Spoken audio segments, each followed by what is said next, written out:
Hello guys, welcome back to my channel. Today guys, papakita ko po sa inyo yung berry namin dito. Ayun guys, ang daming bunga guys. Oh. Ito siya guys, oh, ang tamis. Delicious, Nisa? Of course. I like the berries. Eat na, don't use your hand on the clothes, ha? Sobrang tamis guys. You eat na niya. Delicious? I tell you ha. Ayun guys, oh, pag pwede na sa kain ng kulay yan guys, sa violet na guys, ayun oh, yung mga itim-itim na yan. Ayan, makain na yan siya, matamis sobra.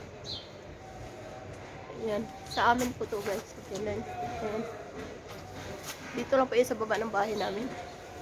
Dito, dyan po kami nakatira guys. Ayan, sa na building. Sa bilan ko po yan. Ang daming bunga guys ng berry oh. Ay, yung ano niya, oh, pwede na kainin. Ang sarap! Super sarap siya guys. Ang daming bunga guys. So, tingnan mo. Next week to, ang dami na itong violet.